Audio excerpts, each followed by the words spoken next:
Neil walked out of prison calmly, but he still had an electronic monitor around his ankle. Burke hired him as an FBI special consultant to help solve a massive international case involving hundreds of millions of dollars. This is a temporary situation. Help me catch a Dutchman, we can make it permanent. Neil agreed without hesitation. Due to budget constraints, Neil was placed in a rundown motel. Neil didn't want his life after prison to still feel like a cell, but Burke warned him. The ankle monitor had a 2-mile radius. He clearly underestimated Neil's skills. Using his handsome looks and smooth talking, Neil charmed a wealthy older woman. She warmly invited him to stay at her mansion. When Burke came to check on him at the motel, all he found was a note. He followed the address and walked into a lifestyle he never imagined. Neil was lounging like he owned the place, sipping coffee and reading the newspaper. They headed to the airport, where a shipment of children's books had been seized. Neil noticed the title pages were printed on special 1944 Spanish parchment. A World War II-era Spanish bond was on display at a museum. Burke showed him blank pages cut from the books. They matched the bond perfectly. The Dutch were planning to forge that rare bond, but Neil noticed the museum's bond had already been swapped for a fake. Jed, you can still smell the gum Arabic.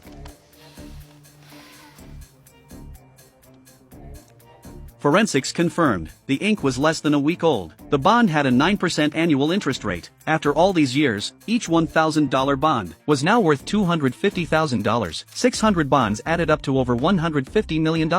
But one question remained. Why would the Dutch swap the fake into the archives? Neil saw right through it. What if he claimed he found boxes of the original bonds? Drag them out of those caves in Spain. Yeah, how would they be authenticated? They'd be taken to the archives and compared to the original. Which he's already switched out with one of his own copies. So of course they're gonna match. Oh, this is good. This is really good. All right, let's think about this.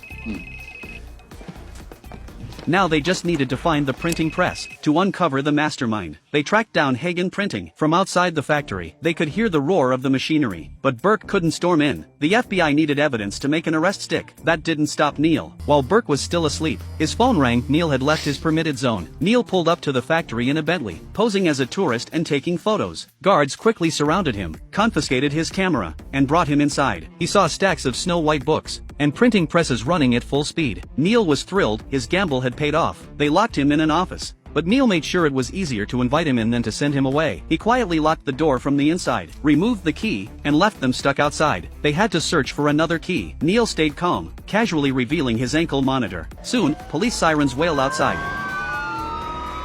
Armed officers stormed the building, arresting everyone on sight. Burke was over the moon. Neil hadn't been idle. Inside the office safe, he found the real bond stolen from the archives. The evidence chain was now complete.